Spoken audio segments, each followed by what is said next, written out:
Angeline Hart couldn't quite understand why, despite arriving with Dr. Sterling and Will by her side, the first person she sought out when they reached the lakeshore was Darfield. The moment she found him and their eyes met, a rush of inexplicable excitement swept through her. He wore a grey winter jacket, with the collar of his undershirt visible at the neckline.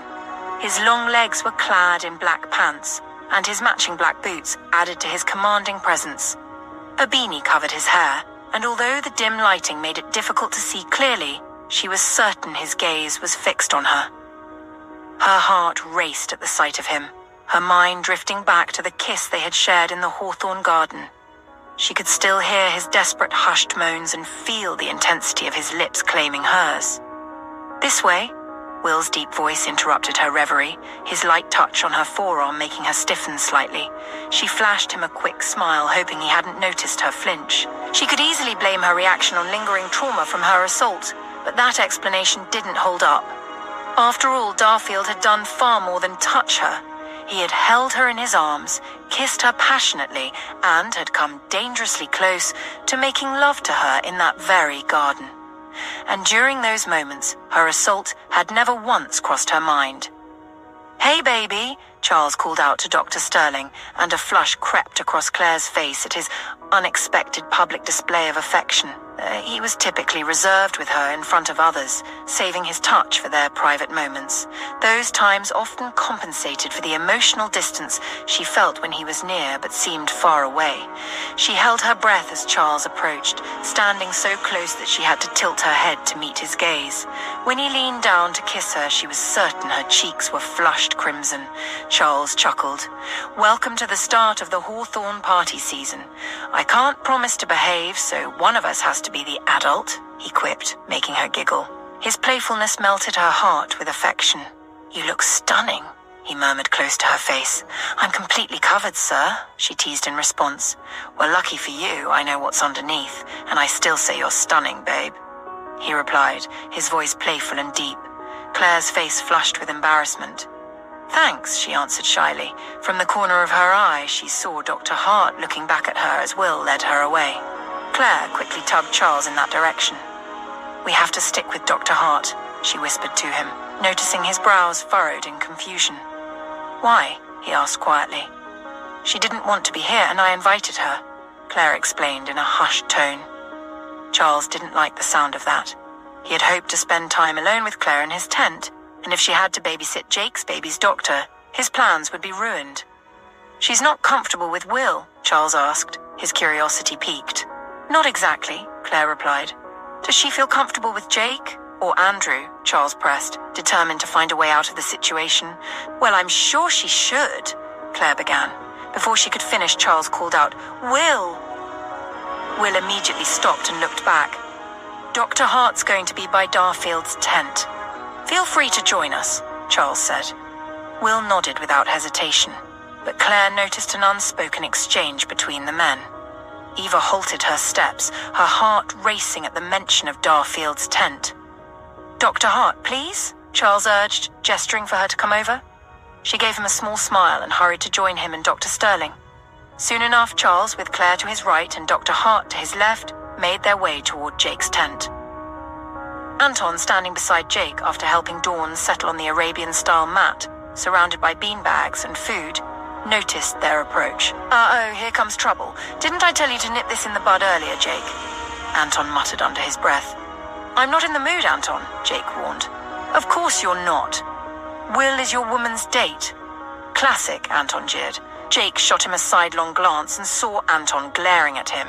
He might have laughed if the situation weren't so serious.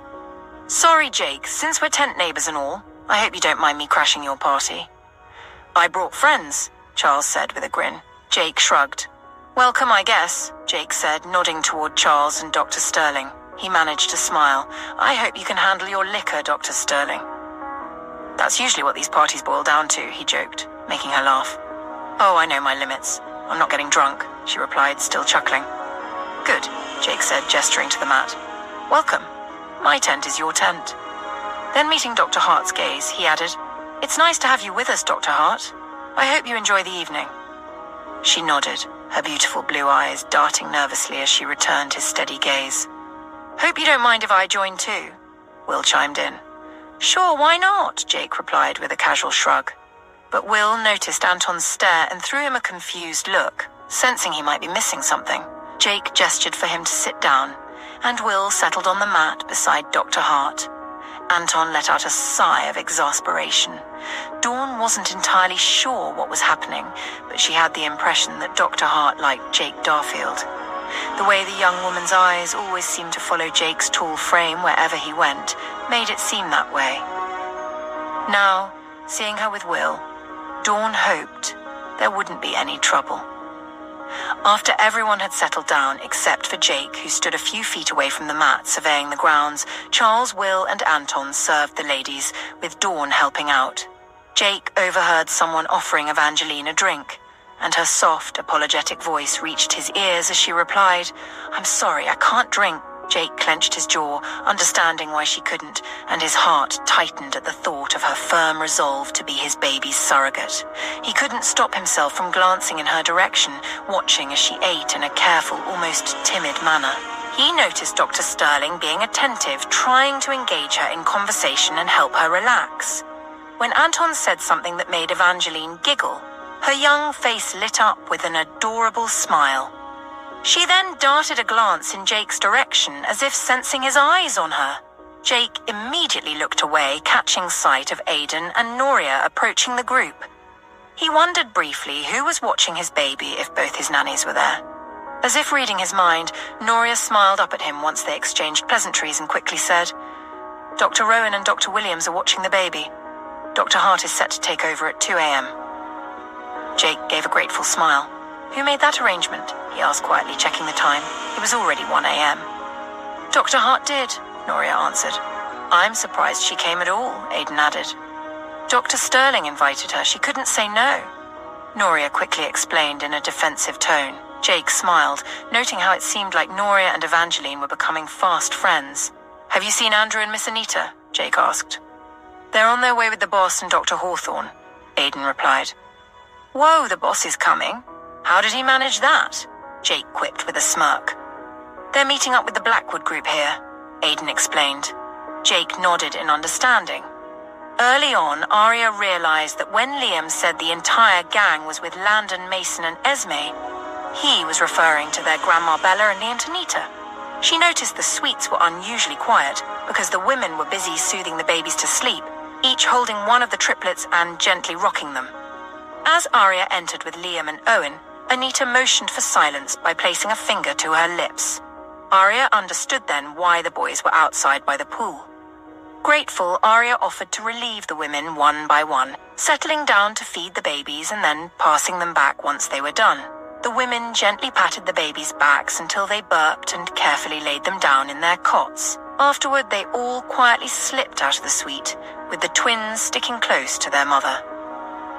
Once outside, the group shared soft laughter, recounting how they had tried different ways to get the babies to sleep, only for them to stir the moment they were laid down. "Esme's cry is so soft sometimes, I worry we might accidentally forget her in her cot one day," Miss Everly joked, making everyone chuckle. Owen, however, didn't find it amusing. The idea of his baby sister being left alone to cry was frightening to him. "I'll make sure you don't forget, Big Mama," Owen promised earnestly. "Oh, sweetheart, it was just a joke," Grandma Bella said, pulling him in for a hug. Not long after, Tom arrived to take Grandma Bella to the bonfire, reminding everyone of the evening event. "Why don't you all go?" "I'll stay behind and look after the babies," Miss Everly suggested. "No, Auntie, you're going with us. I'll have 3 of the staff come to watch over them until we return," Arya insisted, leaving no room for debate. Miss Everly had no choice but to agree. "Just for a little while, though. It must be freezing out there for these old bones." Miss Everly sighed. "You're not that old, Auntie," Arya reassured her, not liking the reminder. The others exchanged warm smiles at her words. "Can we go too, Mom? Please?" Liam and Owen pleaded, their eyes wide with hope. "We'll stay with Big Mama, right, Big Mama?" Liam added, trying to sway her decision. "Please, just for a little while, let my babies come." Grandma Bella chimed in, giving Arya a gentle smile. Arya sighed. Fine, but when she comes back inside, you are both going to bed too, she said firmly. Thanks, Mum, the boys chorused in excitement. They didn't care how long they got to stay outside. Just getting a glimpse of the festivities at the lakefront was enough to thrill them. As the rest of the group headed downstairs to the foyer, Arya made her way back to the makeshift theatre room and found Andrew there, with Nathaniel, Dr. Rowan, and Dr. Williams. Her heart skipped a beat at the sight of the two doctors, and she hurried inside, only breathing easy, when she saw Nathaniel sitting up on the bed with two folders beside him. Nathaniel caught Arya's anxious gaze, the corners of his eyes crinkling in a knowing smile as she rushed to his side. "Are you okay, baby?" she asked quietly, leaning close to his face. When she drew back, Nathaniel nodded, his eyes hooded and gleaming with affection. "Why is Dr. Rowan here?" Arya asked, her tone tinged with concern. "I asked Andrew to get him. I just finished reading Dr. Hart's report, and I agree with her about the emotional sustenance of the fetus. While the biosync incubator has proven its use, Jake's baby has options. If he didn't, we would let nature take its course. But, as I said before, we only used this because we were desperate. Now, as soon as we have Dr. Hart's full medical report, I think we should go ahead with the surgery. Frankly, I don't think there will be a problem. She's young, she has you, and she has Rowan. She'll be fine," Nathaniel explained, picking up the folders and handing them to Arya. She took them and began flipping through the pages. "All the tests came back fine. She's healthy. The only one left is the mental evaluation," Dr. Rowan added. "Dr. Sterling sent me a text earlier saying they'll need a ride to Evergreen Memorial first thing in the morning," Andrew said. Nathaniel exchanged a glance with Williams, a silent message passing between them, and Williams shrugged in response. Nathaniel nodded. "All right then," Nathaniel replied, then added, "How close are Ethan and the others?" Andrew took out his phone and stepped into the corner to make a quick call. "They're 2 minutes away now, boss," he said. Nathaniel nodded. "Good. Williams, may I use this as my evening exercise?" he asked as he carefully swung his legs off the bed. "Perhaps we could meet them at the lakefront?" Andrew suggested. Then Dr. Hawthorne could accompany Justin Graham and his son to the concierge medical unit to review his son's report. "And we can see Samuel Cavalier before bringing you back, boss. The fresh air would do you good, and the staff would love to see you up and about." Nathaniel glanced at Williams, then at Arya. Arya was reviewing Nathaniel's medical chart and, seeing no anomalies, looked at Dr. Williams. "Well, he's got to start pushing boundaries, and this suggestion is fine," the older doctor conceded. "Are the Darfield baby nannies going to the bonfire event as well?" Dr. Rowan asked. "Yes," Andrew answered. "Dr. Hart is rotating shifts with Noria, and I believe she plans to be out there for a maximum of 2 hours. In that case, let's check on the baby and give Noria a chance to relax and go have some fun too," Rowan suggested. He then turned to Dr. Williams with a teasing smile. "How are your babysitting skills, Dr. Williams?" "Terrible, according to my granddaughter," Dr. Williams said with a grin, making Rowan and Andrew chuckle as they followed Andrew out of the room. Once they were gone, Arya moved to Nathaniel's side, helping him detach from the tubes, and he stood up, towering over her. "Want to go upstairs, see our babies, and change real quick?" Arya asked. "Yeah, I would love that, baby," Nathaniel replied in a gruff voice. Arya snuggled into his side, and Nathaniel wrapped an arm around her shoulders as they took measured steps out of the room, down the hallway to the elevator, and up to the floor above. The suite was quiet, with the babies sleeping and everyone out of the house. Arya and Nathaniel headed to the nursery, visiting each of the babies' rooms. Nathaniel gently stroked their hair, careful not to wake them. "They just fell asleep," Arya whispered. Nathaniel nodded with a smile. When Arya moved to usher him out of the children's room and toward their own, he asked, "Where are Liam and Owen?" Arya quickly explained that they were with their big mama. Nathaniel nodded in understanding. In their room, Arya quickly grabbed a white turtleneck cardigan and denim pants for him, matching them with a long woolen jacket. She helped him put everything on, being careful not to disturb his bandages or cause any discomfort. She then helped him into one of his boots and finally picked out a black beanie and a matching scarf. When she finished accessorizing him, she went to assemble a winter outfit for herself. As she took off her clothes and began changing, Nathaniel moved to stand by the doorway, leaning against the frame, watching her. When he saw the bandage on her lower stomach, his eyes pricked with tears, moved by how selfless she had been for him. "Hey, beautiful," he rasped, making Arya smile shyly at him through the side mirror. Back at the lakefront, where the bonfire night was in full swing, Jake stood off to the side, unwilling to join the group and watch Evangeline cozy up to Will across from him. He prided himself on his ironclad self-control, but even he recognized the volatility of the situation. It was constantly testing his limits. Every time he glanced in their direction, Will was either feeding her something or saying something to make her laugh. Jake thought about walking away to clear his head, but didn't want to miss it when she left. One of the men started playing a banjo, and the sound of loud laughter echoed through the grounds as people began getting up to dance. Anton pulled Dawn to her feet, making her laugh as he sang loudly along with the tune in a thick Scottish brogue that made her gaze at him in adoration.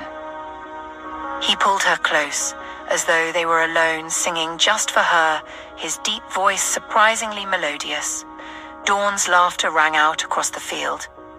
In the heart of the glen where the heather does bloom, a tale whispers soft neath the light of the moon. With a heart full of dreams and a spirit so free, I'll wander the hills where the wild things be. Oh, sing me a song by the old willow tree, where the winds tell their tales and the rivers run free, with a lass in the glen and the stars shining bright. We'll dance through the shadows, embracing the night. Anton sang. "Claire," Charles called, offering his hand. Jake noticed Claire's brief hesitation as she glanced at Evangeline, but she smiled in encouragement, nodding in silent assurance that she was fine. Dr. Sterling then allowed Charles to lead her to the makeshift dance floor. "Do you know how to dance?" Noria asked Aidan. "No, and if you ask me to, I'll run straight into that fire," came his firm reply, causing Jake to chuckle despite himself. "Idiot," he muttered under his breath. "Want to dance, Doctor?" Will asked Evangeline, and Jake held his breath, waiting tensely for her answer. The word no leaped into Evangeline's mind, her pulse quickening at the uncomfortable thought of refusing Will and possibly angering him. A voice in her head reminded her that she wasn't obligated to please him, and she had even told him that earlier. Yet she still worried about bruising his ego and unintentionally creating tension between them. Before she could react, her phone chimed and she quickly flashed Will a smile and lowering her gaze to retrieve the device from her inner jacket pocket. Seeing that the message was from Dr. Williams, she excused herself, stood up, and walked a few feet away from the mat as she opened it. Aidan, who had been watching the situation unfold for the past hour, called out to Will and gestured for him to take a walk. "Excuse us, Noria, we'll be right back," he said, leaning in to press a kiss to the corner of her mouth. Noria peered into his eyes as he drew back. Aidan knew she must be wondering why he did that, especially since he had been careful not to initiate physical contact, determined to let her live a little before they crossed that line. A subtle smile tugged at the corner of his lips as he stood up, and Will followed him. "Be right back, boss," Aidan said to Jake, and Will echoed the same. Jake nodded in response. "Why do I get the feeling something's up that I can't quite see?" Will asked, once they were a reasonable distance away from the tent. "You'll see," Aidan replied, continuing to lead him away. Back at the tent, Jake turned to Noria. "If you need anything, just let me know." She smiled and nodded. "I will." "Thanks, Jake," she replied. Jake was relieved by the interruption that had prevented Eva from dancing with Will. He wasn't sure he could have stood there and watched him with his arms around her. His eyes followed Eva as she excused herself earlier, and now he watched as she read something on her phone. He focused on her posture, trying to read her body language to see if something was wrong. From where he stood, he noticed her sigh.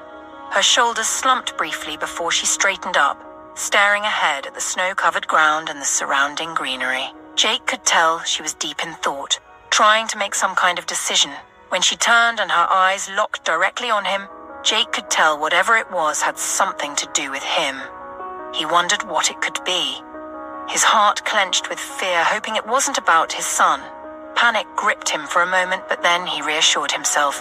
If it had been, Andrew would have contacted him. Another thought crossed his mind.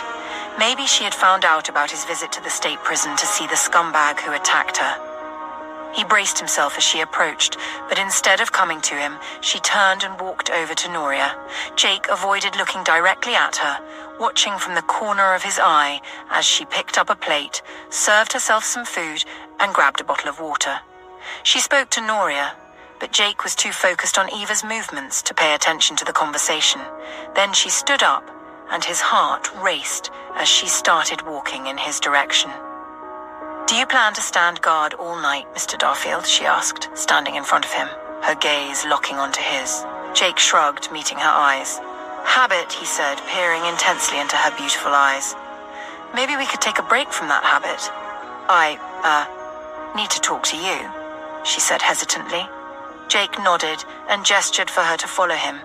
He led her into the tent, and she followed closely behind. From a distance, Aidan and Will watched as Jake disappeared into the tent with Dr. Hart. Will cursed under his breath. "Damn it, that's why everyone's been giving me strange looks." "Yeah, idiot, Dr. Hart is Jake's woman, whether he admits it or not," Aidan quipped. "You think he'll be mad at me?" Will asked, concerned. The last person he wanted to upset was the Punisher, Aidan chuckled. "I doubt it. He's still in total denial."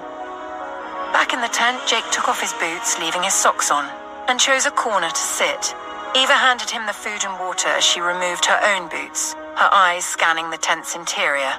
She noted the unusually shaped bed space, created with beanbags and pillows piled at the head. In one corner, a small table was laden with a variety of fruits and 2 expensive bottles of wine. The tent was softly lit by a paper lantern hanging from the center of the roof, giving the space a cozy, private feel. Eva silently acknowledged that she was alone in an enclosed space with a large, virile man, yet she didn't feel the least bit threatened.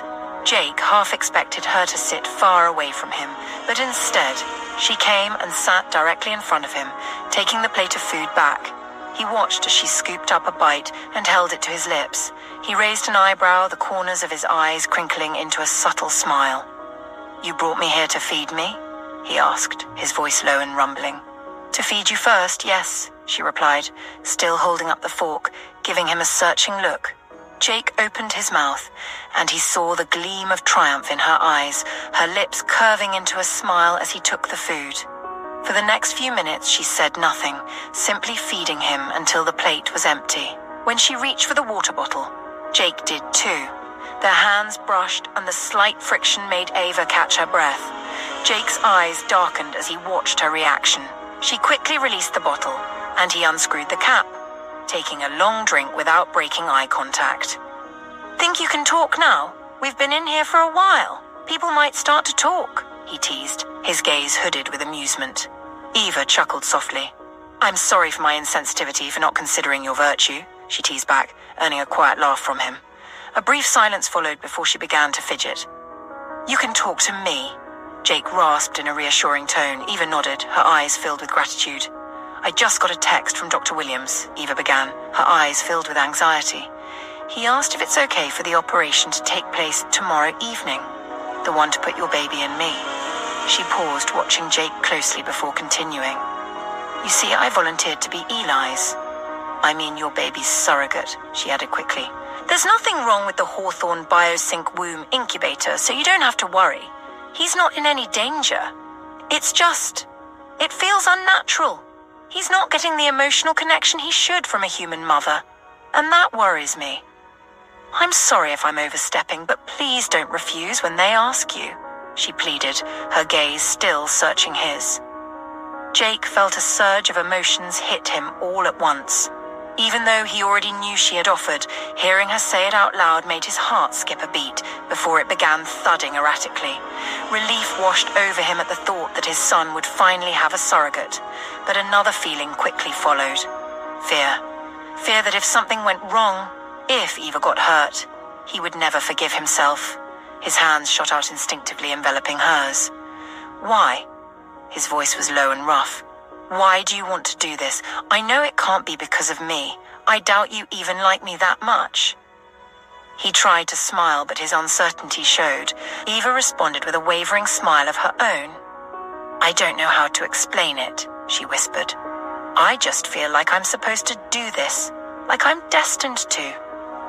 I'm sorry if that's not the answer you expected, but if he doesn't make it, I feel like something in me will die. Jake's heart constricted as his lips stretched into a smile. I don't know how to respond to that, but I think Eli is a very lucky boy. Evangeline's eyes lit up at Jake's use of the baby's name, the one she had chosen. I'm sorry I named him, she said sheepishly. Jake nodded and said, I'm sure you're not, but it doesn't matter. Evangeline continued to hold his gaze, uncertain if he was upset or indifferent. Darfield seemed skilled at hiding his emotions. Have you considered that something might go wrong? Jake asked, his tone laced with concern. Are you trying to talk me out of it? Don't you support me doing this? She asked quickly, a hint of apprehension in her voice. I'm trying not to be selfish, Jake replied, his eyes softening. You're being selfless, and someone needs to look out for you, too. His words were firm but filled with care. She smiled at him, a smile so genuine and sweet it tugged at something deep inside him. For a moment, Jake thought about pulling her into his lap and kissing her, but he remembered the promise he had made to her not to cross that line again. Thanks, but I'm sure if things get dangerous, Dr. Williams will step in, she said, her voice steady, filled with certainty. Jake nodded but leaned forward slightly. Then you should know that I will step in too. Now, I love my boy, but I won't let them sacrifice you for his life, he said, holding her gaze with intensity. Evangeline's heart fluttered at his words, and for a brief moment she let her guard down. Jake caught a glimpse of the emotions swirling in her eyes, and it made him release a shaky breath. What happens after the operation, Evangeline? Jake asked, his tone quieter now, probing. Eva blinked, her brows furrowing in confusion. What do you mean? She asked. After they put my baby inside you, you know I'll want you to stay with me at my apartment so I can take care of you. And I remember the promise I made. Not to touch you. How do we make that work, Evangeline? His gaze darkened, becoming more intense as he leaned in, the space between them shrinking to just inches. Please answer me, he pleaded, his voice deep and ardent. Eva's face flushed with heat, her pulse raced, her breathing shallow at the thought of living in such proximity to Jake Darfield. I haven't thought beyond the operation, she admitted in a raspy whisper. You haven't? Jake repeated, his voice low and gruff. Eva shook her head slowly. But it would be for the baby, right? She whispered back, her voice trembling slightly. Yes, Jake replied. Eva was painfully aware of how close his face was, just a slight move forward and their lips would touch. The two stayed in that position for a bit, their shaky breathing filling the enclosed space. Eva could still feel Jake's hand clasping hers, his fingers slowly brushing her skin and making her even more charged with hunger for his lips against hers. Jake, she finally called softly, her voice trembling with emotion. I made a promise to you, Eva. I can't break it, he said, as if he understood exactly why she had whispered his name like that. Her heart soared at his words, and before she could stop herself, she closed the space between them, capturing his lower lip with her teeth. Jake trembled, feeling as if he'd just touched a live wire. In an instant, he wrapped his arms around her, taking over the kiss with a fervor that shook him to the core. He pulled her in, half carrying her, desperate to feel her body against his. Eva straddled him, wrapping her arms around his neck as he kissed her with reckless abandonment, taking her lips as if it were the only thing keeping him alive. Please don't stop, Jake, Eva pleaded, her voice breathless. Jake groaned deep in his throat, the sound rough and primal. Jake was consumed by a sense of urgency as he cradled the back of Eva's head, devouring her. He could feel her yielding in his arms as though she had completely surrendered, allowing him to take the lead. Her submission stirred something primal within him, making him tremble as he paused from kissing her lips and began trailing soft kisses down her throat. Eva made a soft protest. Jake! She called out, her voice full of need as she tried to bring his lips back to hers. I know, sweetheart. I know, he murmured against her skin, sensing that she felt the same burning desire that simmered in his very core. His entire body vibrated with intense emotions when his lips reached the slit scar on her neck. He traced the tip of his tongue against the line, making Eva tremble. "Ah," she cried softly, drawing back to give him room to continue down her chest, reaching forward to cradle his head. Jake was close to tearing off her undergarment again, but he remembered where they were. He knew he had to stop, even as the overwhelming need to claim her was becoming impossible to control. He groaned in frustration. "I'm sorry," he whispered, resting his forehead against hers. Ava trembled slightly, seeking his lips once more. Her eyes closed as her desire overcame her restraint. Jake let her take control, gently nibbling on his lips, while his body shook with unfulfilled need. "Where's Uncle Jake?" A familiar voice called through the thin walls of the tent.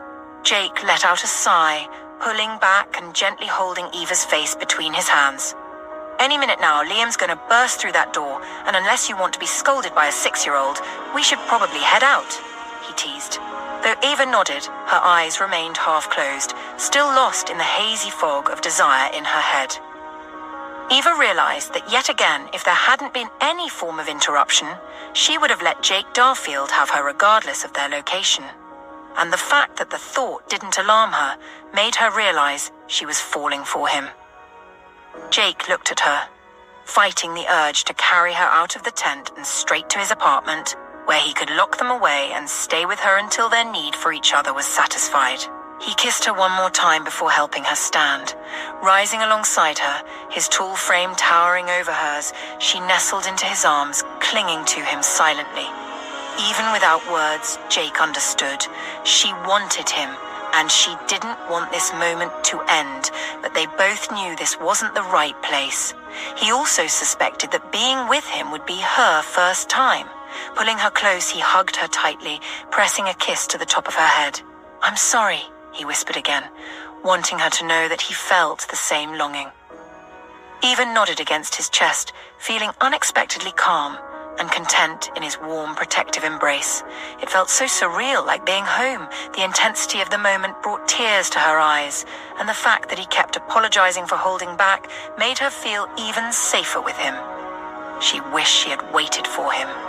Her alarm went off and she pulled away to silence it on her phone. Looking up, she noticed how the hard lines of Jake's face had softened, and his normally distant eyes were now fixed on her, hooded with emotion. "I need to get back to the house and be with Eli," she said, giving him an apologetic smile. "Oh, I get it. He's clearly at the top of your priorities," Jake teased, lifting his hand high as if pointing to an unreachable height, making her giggle. "Don't be jealous now," she joked. "He's just my first love, and they say that never fades." Jake felt a pang of emotion at her words, but managed to hide it. "Fantastic! Now I have to compete with a baby. I might as well give up now. There's no winning against that," he quipped, making her laugh. To Jake, that laugh was the most beautiful sound in the world. "How about I take you back? Maybe I can be a third wheel for a while, if you don't mind," he offered, surprising even himself. Her eyes widened in delight. "You wouldn't mind missing out on all the fun?" she asked with interest. "Do you mind?" he countered. She shook her head. "No, I don't." "Then neither do I," he replied, grinning. Eva stared at him, thinking she had never met anyone with such an expressive face. It could go from a look that said, "I can kill you without blinking," to one that said, "You are my world." Her heart quivered at the thought. It would be something to mean the world to a man like Jake Darfield. "Uncle Jake!" Liam's voice called again. Jake threw Eva an apologetic smile and hurried out, just in time to scoop Liam up before he could burst into the tent. He hoisted the boy over his shoulder with ease, causing him to squeal in delight, then did the same with Owen, carrying them both away from the tent entrance, giving Ava time to step outside. She watched Jake with the Hawthorne twins, a smile slowly spreading across her face. She couldn't help but think Jake would make a wonderful father. A short distance away at the Hawthorne estate gate, the car carrying Ethan, Alex, Anna, and Isla pulled through the open gate, followed by another vehicle with Stephen, Lewis, Jordan, and Justin Graham, along with his son, Tristan. "Is this Owen and Liam's house?" Tristan asked weakly, pressing his face against the car window as he gazed out. "Yes, son," Justin Graham replied. Lewis glanced at Justin and his son, taking in the boy's shaved head and pale complexion. He hoped Dr. Hawthorne could help Tristan, just like she had with Samuel Cavalier. Although he wasn't entirely sure what had been wrong with Samuel, he had heard that Dr. Hawthorne had performed brain surgery to remove a tumor. He suspected Tristan might have a similar condition if they needed to operate on his brain, as Justin had mentioned. "Do you think they might still be mad at me?" Tristan asked, casting a worried glance at his father. "What did you do to make you think that?" Stephen asked, making both Justin and Tristan turn toward him. Lewis noticed the protective shift in Justin's posture, but he remained silent. "I said some mean words to them," Tristan mumbled, lowering his gaze. "Is that all?" Stephen probed further. Tristan glanced at his father as if seeking permission, and Justin gave a slight nod. "Go on, answer him," Justin encouraged. Tristan looked down, fidgeting with his hands before confessing. "I also fought with Owen, when I was angry at Liam." Lewis watched as Justin threw a sharp look in Stephen's direction. "Are you sorry, though?" Stephen pressed. Tristan shrugged. "I guess." Jordan chuckled softly. "You'll need to be sure of that before you see them again. If you're truly sorry, they'll forgive you much faster than if you aren't," Jordan said gently. Tristan nodded, still staring down at his hands. In the car with Ethan and the others, Isla couldn't shake the unease building inside her as the time to part from Ethan approached. He had been somewhat distant when they first boarded the plane back to New York, outrightly ignoring Justin Graham when the man offered his condolences. When Justin tried to break the tension, Ethan simply got up and disappeared into one of the cabins. Justin had let out a resigned sigh. Alex, attempting to shift the focus, began asking Justin about his work and how Tristan's diagnosis came about. They discovered that Justin was a prominent figure in real estate back in their hometown. He carefully avoided any mention of his wife, keeping the conversation strictly about his career and his son. Halfway through the flight, Ethan reappeared when it was time for the meal, still avoiding eye contact with Isla, which only fed into her growing anxiety. She feared that now that Ethan had been with her, his interest had faded. But to her surprise, after they'd eaten, he took her wrist and led her back into the cabin with him. "I've been waiting for you, you know," he had said once they were alone. "What? I didn't know," she stammered, unsure of how to respond. They hadn't been together long enough for her to assume he wanted to be around her like that, but she wasn't about to tell him that. He had cornered her against the paneled wall, resting a hand above her head as he leaned in. "Don't tell me you enjoyed their company more than mine," he teased, his gaze holding hers. Isla studied his face before leaning forward to cup his jaw, kissing him. He growled low in his throat, lifting her in his arms. The rest of the flight had passed in the cabin, and Isla had prayed that the walls were soundproofed, though at the time she hadn't really cared. When they landed, she kept her eyes averted, quietly following Ethan as he guided her out of the cabin. Now, as the car made its way through the Hawthorne estate, Isla tore her gaze from the beautiful scenery outside and glanced at Ethan. Despite the dim lighting inside, she could feel his eyes on her too. She silently prayed that Ethan would want to see her again before leaving the United States to return to the Middle East. She tried not to think beyond that, because the mere thought of him leaving her behind made her heart constrict. Yet, her entire life, her career, was here. Turning her gaze back toward the window, she stared outside. Though she wasn't truly seeing anything, she hated how the rational part of her mind kept reminding her that whatever they had was likely impossible. Nathaniel and Aria, along with Andrew and Adam, made their way out of the Hawthorne building to the front porch. As soon as Nathaniel stepped outside, the crisp, cool air hit his face, and he took a slow, deep breath. His eyes briefly swept across the grounds before Aria, holding his hand gently, led him down the porch steps. Andrew walked beside him, while Adam followed closely behind. The car that would take them to the lakefront had its door already open, with two of his men standing by. Nathaniel couldn't help but reflect on how easily everything could have slipped away during his surgery, leaving all this behind. A surge of gratitude for a second chance washed over him, and he unconsciously tightened his grip on Aria's hand, causing her to glance up at him. Unaware of his action, he smiled warmly at her. When they reached the bottom of the stairs, Arya stepped back to let Nathaniel enter the car first, but when he raised an eyebrow in playful challenge, she laughed and climbed in ahead of him, still holding his hand. Nathaniel carefully followed her into the car, and after he settled in, Andrew shut the door and took his seat in the front. As the car began to move, Arya snuggled closer to Nathaniel. He kissed the top of her head softly, his thoughts wandering. He began mentally counting the days until he was fully healed and could start planning their wedding. Though he had thought about making it a surprise, he realized he wanted Arya to be part of the process, to enjoy every moment with him. He smiled at the thought of having the wedding on New Year's, making each year a celebration of their renewed love.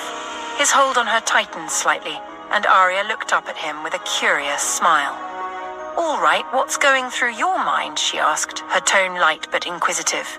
Nathaniel chuckled softly, his face shadowed though she could still sense his grin. "Patience, my love." "Patience," he replied teasingly. He thought that if he couldn't surprise her with the wedding itself, perhaps he could plan something special for the pre-wedding celebrations. His thoughts shifted to the bachelor and bachelorette parties that Arya had organized for Alex, Anna, Andrew, and Anita. A playful smile spread across his face as he imagined bringing it up in a couple of weeks, once he had recovered. Now that she wasn't pregnant and he was regaining his strength, he could picture the kind of mischief they might get into. His smile deepened at the thought. As they reached the lakefront, the car came to a stop and Andrew swiftly moved to open the back door for Nathaniel, carefully assisting him as he stepped out. Nathaniel then turned to help Arya exit as well. Together they walked down the garden-lined path toward the lake. Before anyone noticed his arrival, Nathaniel scanned the field, a slight smile tugging at his lips. His gaze landed on Liam and Owen, who were being carried by Jake, causing his smile to grow. However, when his eyes settled on a young blonde standing beside Noria, the smile quickly disappeared. "Please tell me that's not Dr. Hart," Nathaniel quietly asked Andrew, who stood to his left while Arya was on his right. "What's wrong?" Arya asked with concern in her voice. "Yes, boss.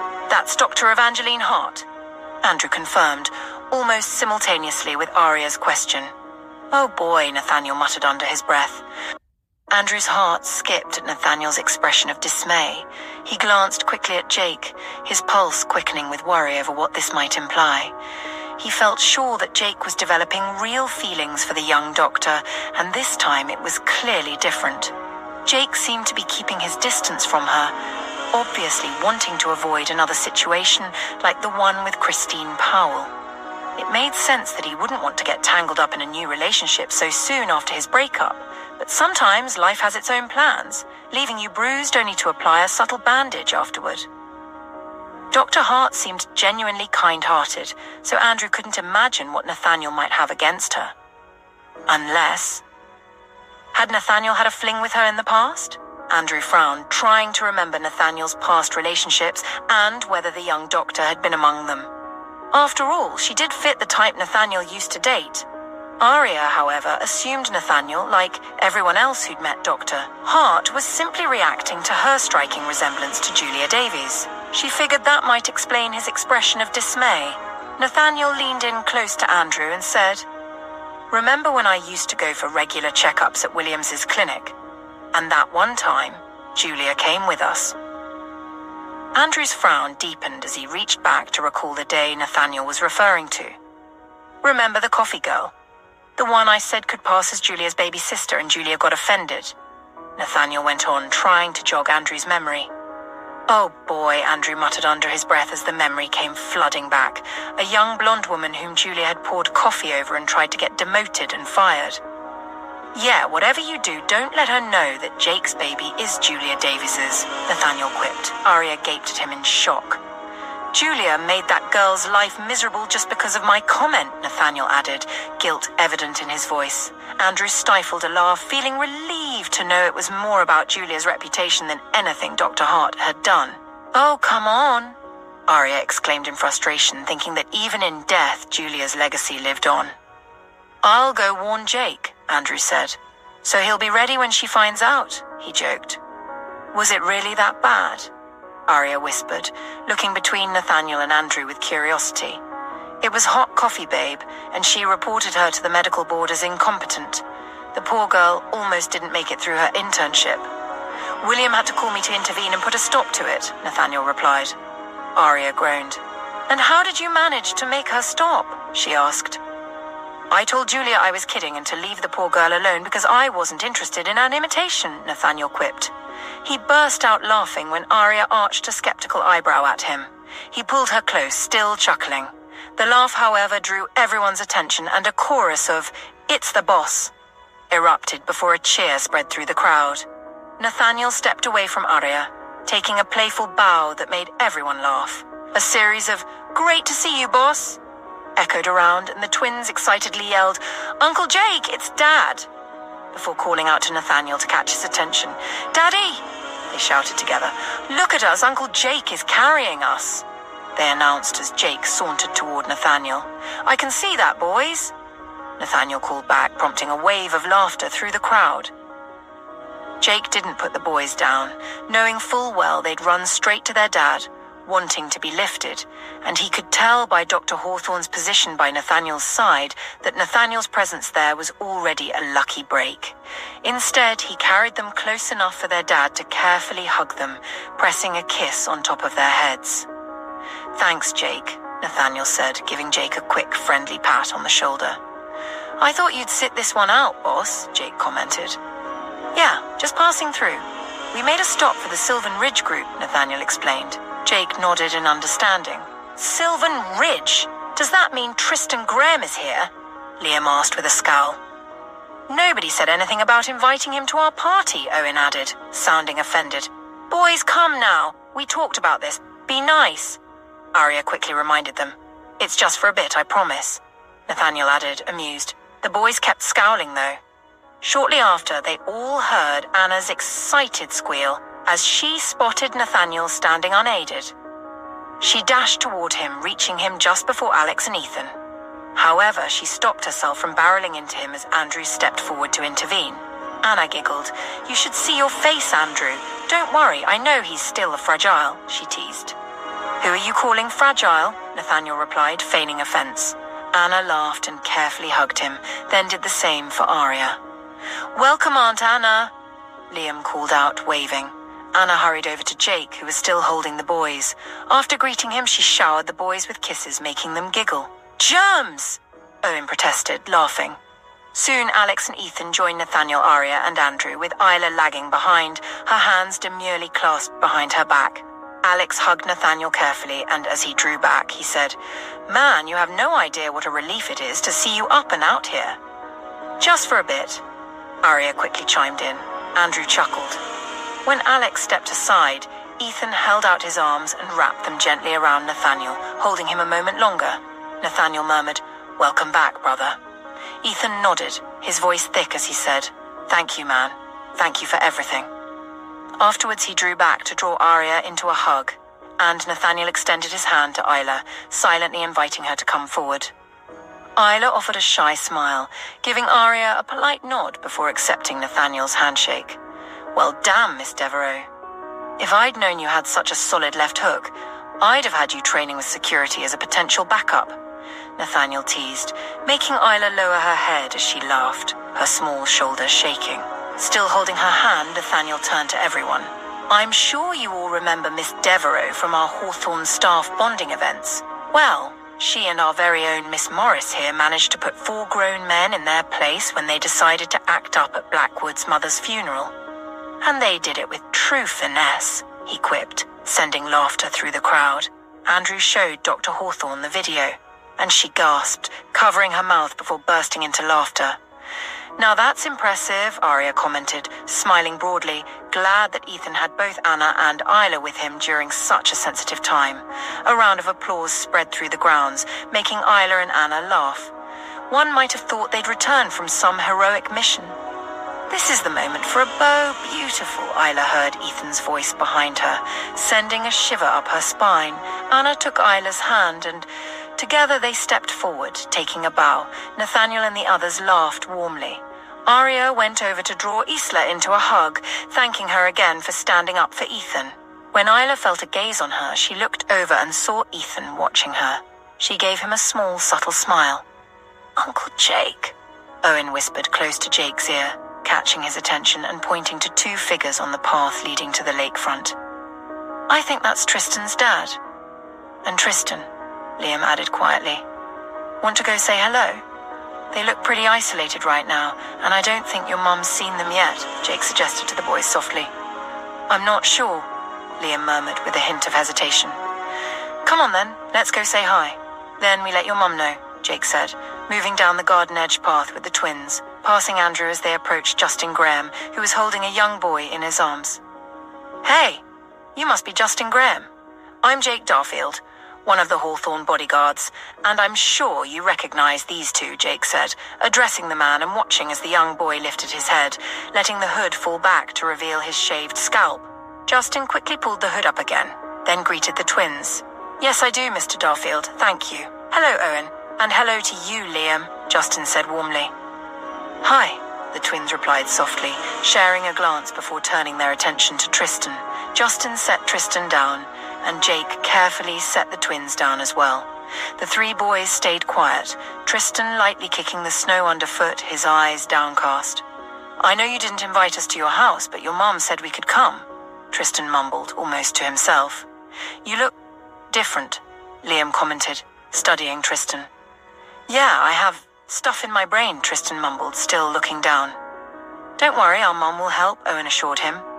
"Even though I've been mean to you two?" Tristan asked, glancing up at the boys. Owen shrugged. "She's a doctor. It doesn't matter," he replied. "Even though you're a bad person and your mom is rotten," Liam added. Jake had to look away, fighting back a laugh.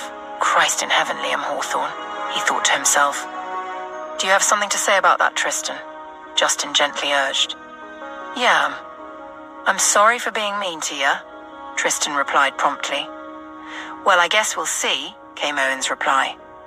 "Can he come with us, mister?" Liam asked Justin. Jake watched as Justin hesitated. Tristan gave his dad a hopeful look, and after a moment, Justin nodded slowly.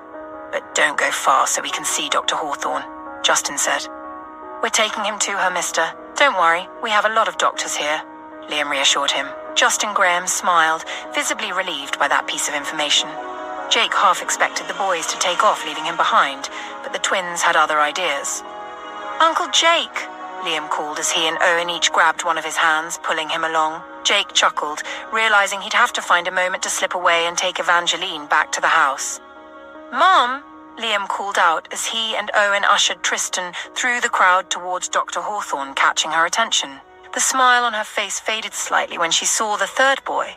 As they stopped in front of her, she leaned down and smiled warmly at him. "Mom, this is Tristan." "Remember him?" Owen said. "Yes, I do remember him," Arya replied, smiling. "My dad said you can help save me," Tristan said, looking up at her with hopeful eyes. Arya felt her heart clench with emotion. "Why don't you go along with Liam and Owen while I find your dad and look over your reports, Arya said gently. Tristan eagerly nodded. Arya touched Nathaniel's arm to get his attention. Meeting her gaze, he nodded, understanding it was time to go. Jake noticed Evangeline approaching with Noria, Anita, Dawn, Miss Bella, and Miss Everly to greet Nathaniel. When Nathaniel turned his attention to her, she stepped forward and said, "It's nice to see you again, sir. Thank you for allowing me to stay here." Jake's brow furrowed at the familiar way she addressed Nathaniel, his confusion only growing as Nathaniel replied, "It's not a problem, Eva. I guess we are even now. I hope there are no hard feelings." Evangeline chuckled lightly. "It wasn't your fault, sir." Nathaniel placed a hand on his chest and responded, "You're far too kind. I appreciate your forgiveness." Andrew appeared at Jake's side and murmured, "A word." Jake nodded, still perplexed, and thought he might ask Andrew for clarification. Quickly he promised the twins, "I'll be right back," and then hurried off after Andrew. "Uncle Jake," Liam protested. "I promise I'll be right back, Liam," Jake called over his shoulder. As Jake approached Andrew, he immediately asked, "I didn't know we knew Evangeline Hart." Andrew grimaced. "I promise, in my defense, the only time I actually noticed her, she was wearing a mask, which was necessary for any medical personnel allowed near the boss at the time." Coupled with the coffee mishap, I was more focused on de-escalating the situation than on what she looked like. Jake's confusion deepened. What coffee mishap? Brace yourself for what the boss just reminded me of. Dr. Hart has met Julia Davies before, and at that time, Julia was in full-on jealousy mode. When the boss saw Evangeline's face, he remarked that the two could pass as sisters, implying that Dr. Hart could be Julia's baby sister and emphasizing her innocence. Andrew explained. Jake groaned. What did Julia do to Eva? He asked in dismay. Name it. Everything that could hurt a young intern barely in her first year. It was bad, Andrew replied, detailing the lengths Julia went to in her attempts to get Eva fired. Dr. Hart's saving grace was Mr. Williams and the boss, Andrew concluded.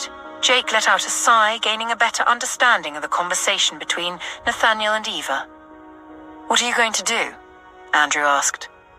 The boss said it's best not to tell her, he added with a smile. No, I'm going to tell her. If she wants to act up, it's best she does it now, Jake said, patting Andrew on the chest before heading off to find Eva. Jake knew that being too forthright didn't always mean others would respond with honesty or decency, but it gave him a sense of peace he couldn't give up. He understood that people wanted to shield him and his baby from unnecessary drama, but he'd rather face it now than wait until things got messier. He couldn't deny it. He was falling head over heels for Dr. Hart, and losing her now would hurt deeply. Yet losing her later after she'd given him that sense of family, love, and security he'd craved for so long would utterly devastate him. Determined, he headed back to the lakefront. Scanning the grounds, he spotted her still with Noria, but he could tell she was looking around, likely searching for him. Hurrying over, he leaned in and whispered, If you're ready, Dr. Hart, I can take you back now. Eva turned at the sound of his voice, his warm breath against her neck, sparking a gentle warmth inside her despite the lack of any actual contact. Yes, please, she replied, meeting his gaze. He nodded, stepping back and gesturing for her to lead the way. Excuse me, Noria, I need to get back to the nursery, she whispered, hugging Noria briefly before stepping away. See you later, Noria said, giving Jake a quick wave. He fell into step with Eva, matching her pace as they headed to his jeep. Meanwhile, after the initial introductions, Dr. Hawthorne and Nathaniel had turned their attention to Justin Graham and his son, Tristan. Isla, seeing there was little else for her to do, thought perhaps it was time to leave. She noticed Ethan, along with Alex and Anna, deep in conversation with two older women and a distinguished older gentleman who looked like he might have been a heartbreaker in his youth. She glanced over at Lewis, who was chatting with a few Hawthorne guards she recognized. They seemed to be enjoying themselves, and she hesitated to disrupt them just to ask for a ride. Thinking she could walk to the estate gate and call an Uber, she turned and started down the path, a subtle loneliness creeping in. Ethan? Mid-explanation to Miss Everly about the men who'd tried to stir up trouble at his mother's wake, he glanced back just in time to catch sight of Isla heading down the path alone. Excuse me, he said to Tom, Miss Everly, and Miss Bella, before striding after her. He caught up with her about 20 meters down, walking up casually with his hands in his pockets. This is awkward, he called out with a slight smirk.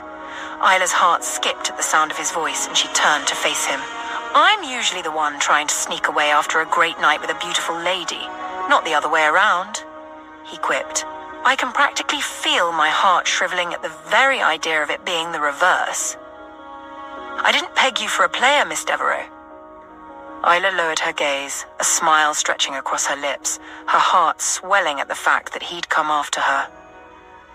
His playful banter, after the roller coaster of emotions in the past 48 hours, warmed her in a way she hadn't expected. So this is new then, having a girl not pine for your attention after what you call a terrific night, Mr. Blackwood, she replied, matching his energy. Ethan chuckled, loving how she continually surprised him, proving she wasn't entirely the prim and proper person he'd pegged her as. He stopped in front of her, leaving barely any space between them, forcing her to crane her neck back to meet his gaze. Are you saying what I think you're saying? Are you telling me I wasn't that great in the sack? He teased. Isla's face flushed with heat, and Ethan burst out laughing at the panic glinting in her eyes. Ah, did I manage to shock you, or is that an admission that I gave you exactly what you craved, Isla? He rasped, his voice deepening as he lowered his face, his lips hovering near hers. Isla felt completely captivated by him. His voice, his teasing, his handsome face luring her into a net she wanted to be caught in. Ethan, taking pity on her, brushed his lips slowly against hers, feeling her quiver and hearing her sharp intake of breath. I don't recall agreeing to you leaving, beautiful, he murmured against her lips. You have quite a close-knit group, she replied honestly, her hand resting on his chest, feeling the solid muscle beneath. I just didn't know how I fit in.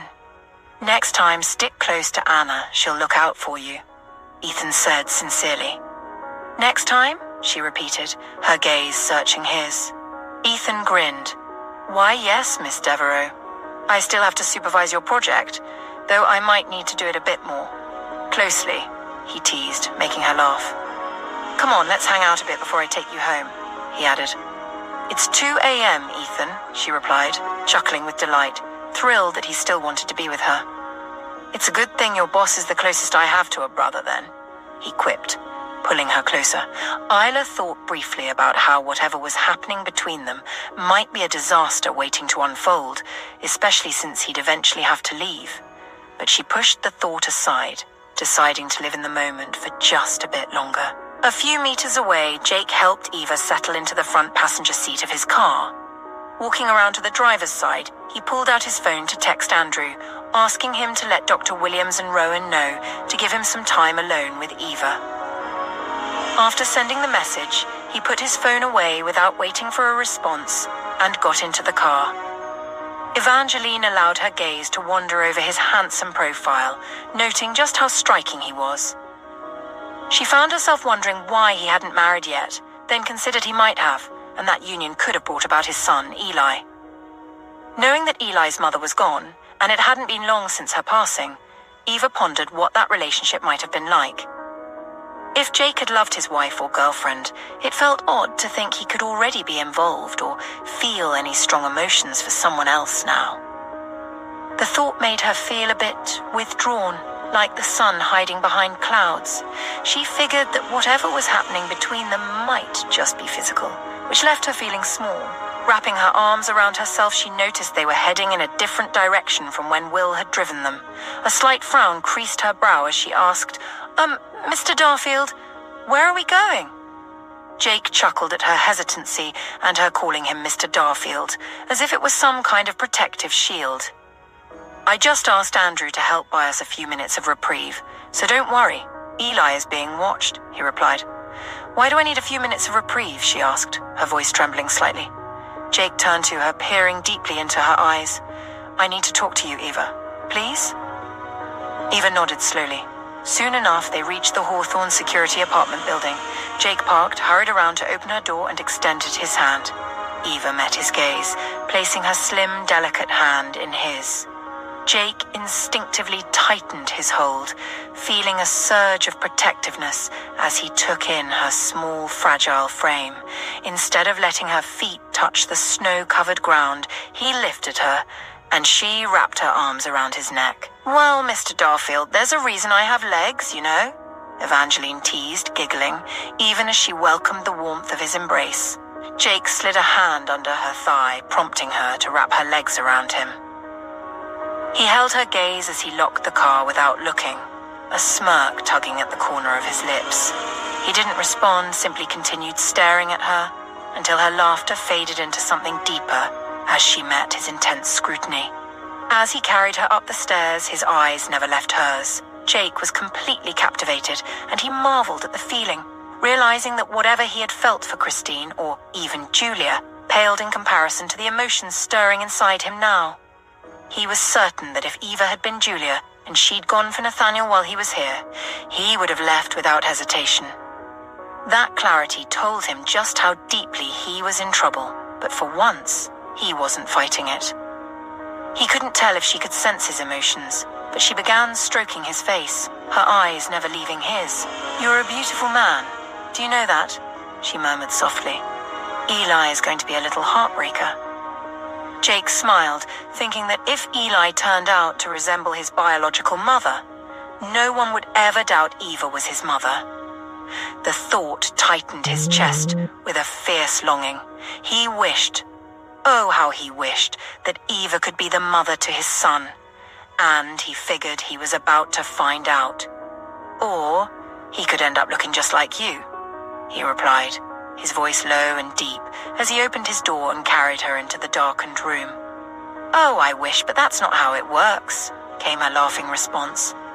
Jake switched on the light before gently setting her down. Eva instinctively looked around, taking in the swanky apartment that looked like something straight out of a bachelor pad magazine for wealthy men.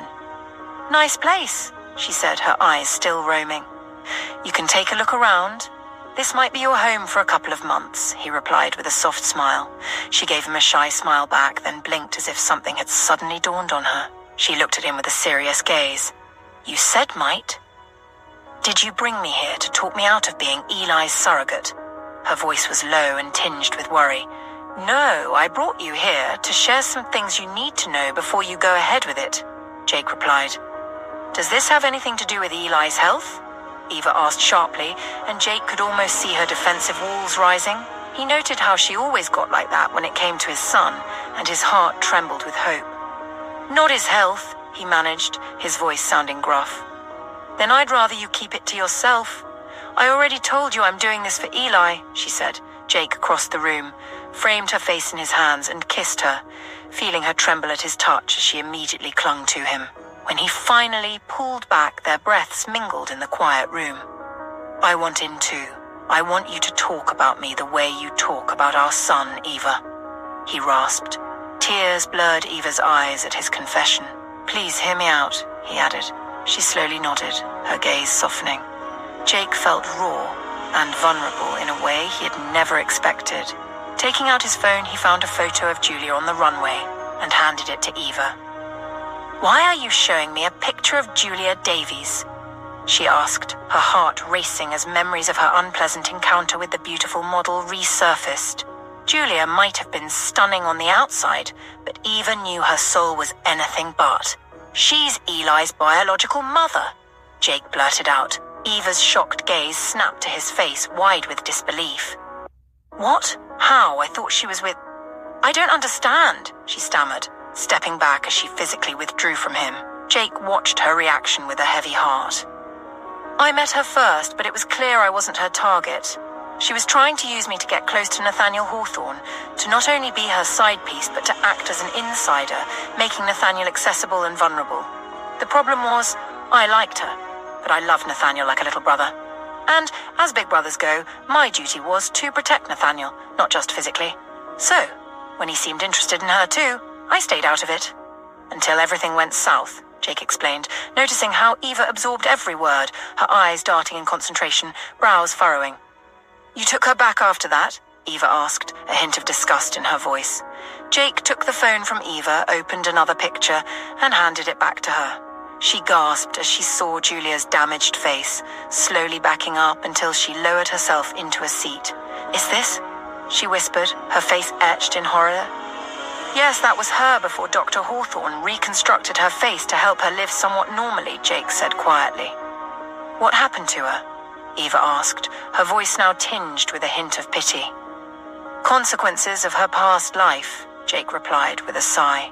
Eva looked up to meet his gaze. You and I both know she wasn't exactly a saint. She and her father got involved with dangerous people, and this was the result, he continued. She took 2 bullets to the head, among other trauma. As a result, she lost her memory, and I was the only one she could remember. I'm sorry, but are you certain she didn't fake it? Ava asked, arching an eyebrow. Jake chuckled, lowering himself to his knees in front of her. That was what we all assumed, Jake said. But trust me, the Julia Davies you knew was very different from the Julia Davies who left Eli for me. Eva gave him a searching look. Did she not survive the surgery? How did she end up dead anyway, she probed.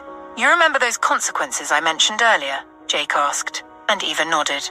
They didn't just go away, he continued. She could have survived, and I would have lost a dear friend who was helping keep her safe. But Julia, she gave her life to save that friend, Jake said, peering into Eva's expressive eyes.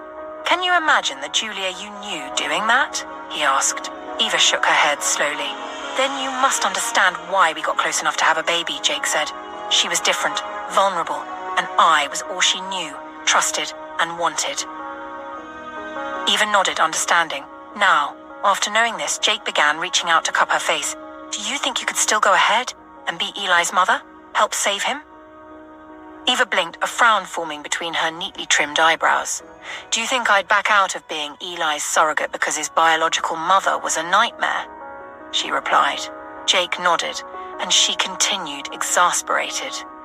I mean, she did make me consider leaving the country at one point, made my life a living hell. Gosh, that woman. Can you believe she had me followed for days, wanting to know if I was secretly hooking up with Mr. Hawthorne? She was a lunatic. I can't imagine her giving life to a child, or you even being with her. My God, Eva shook her head, remembering.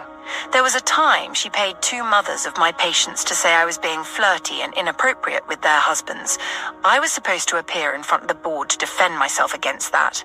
Do you know I had to have myself examined to prove I was a virgin, just to defend my innocence?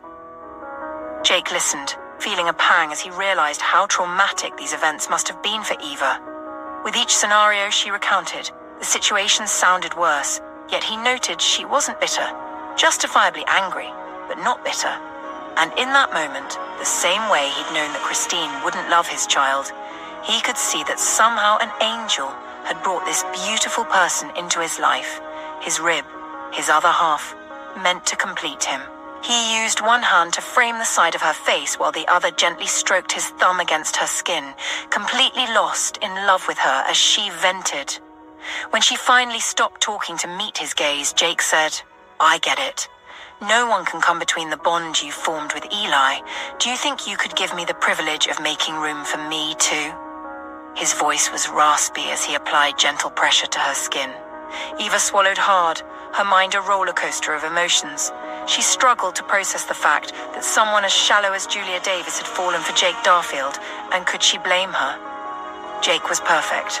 The thought that he had dated someone so beautiful gnawed at her, but the intensity of the emotions in his eyes told her something she was scared to accept. His question made her heart flutter. Why? She replied in a hesitant whisper. Why? Jake repeated, incredulous. Yes, Jake, why? I'm not as beautiful or experienced. What could you possibly want with me? I'm just not as interesting as Julia Davies. And don't you dare be doing this because of Eli. Jake couldn't believe his ears. That's what you're worried about? Being beautiful or interesting enough? He probed. Not really, she admitted, realizing she may have overshared as she lowered her eyes. And trust me, I am not doing this for Eli, nor do I want you to compete with anyone. He added. Eva shrugged, still looking down and starting to fidget with her hands. Honey, look at me, please, Jake implored, his voice soft yet gruff. Eva slowly complied, her face heating with embarrassment.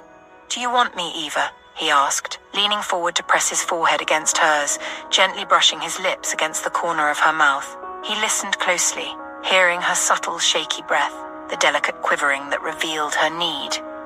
I asked because I'm barely holding back, Dr. Hart, and before you answer me, please note that we are alone in this entire building. I should warn you, Eli is not going to be the only child your belly swells with, because once I make you mine, I'll never let go, he warned. His voice deep and fervent, his emotions spilling out of control. His body trembled with need. Yes, Eva whispered, her eyes closed and her lips parting as he trailed his lips against her skin, not quite sure which of his declarations she was affirming. He could have asked to harvest her organs right then and there, and she would have gladly let him. He had ignited an intense ache deep within her soul that she desperately wanted him to soothe. Jake, you're making me ache, she whispered. Jake groaned. Tell me where, he whispered in desperate need. She told him. Jake curled his fingers into the hem of her jacket, trailing his lips down her chest with an ardent fervor that made him shake physically. Eva couldn't be certain, but she thought she heard him whisper, You are perfect, and mine. Before Jake lost himself completely, a persistent thought tugged at him. reminding him that he should mention his brief record-breaking marriage to Christine Powell. However, he was too far gone to stop now. About an hour later, hearts pounding, breaths heavy, and bodies still trembling, Jake carried Eva into the shower.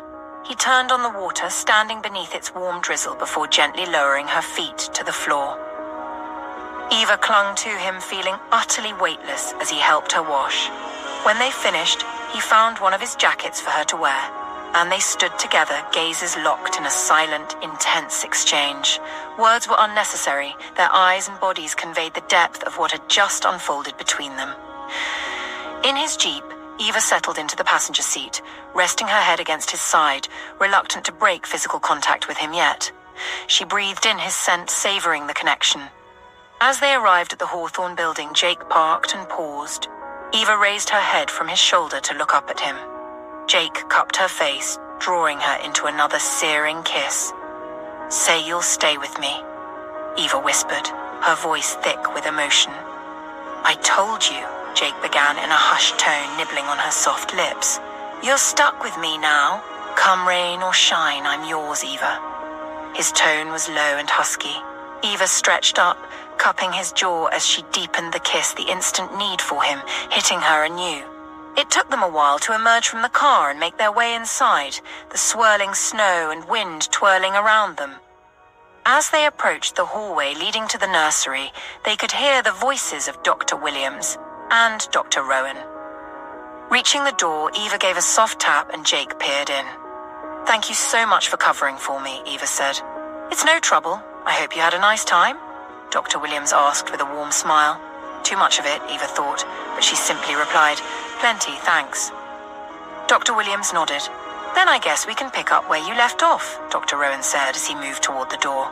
"There's a new patient at the concierge medical unit," Jake added, doing his best to appear casual and give Eva the time she needed to adjust. The two doctors gave him a curious look. Tristan Graham was brought in by his father, Justin Graham. "I believe it's cancer. Dr. Hawthorne should be at the unit now," he explained. "Thank you, Jake," Dr. Williams replied, while Dr. Rowan nodded, both men heading out as Eva slipped into her room, likely to change. "Need a ride?" Jake asked. "Sure, thanks," Dr. Williams replied, and Jake accompanied them to the elevator.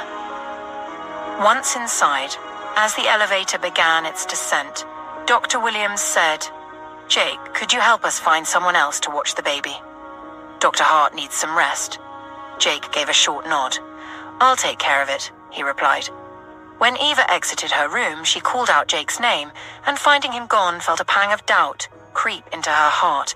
With it came the fear that she might have read too much into what had happened between them.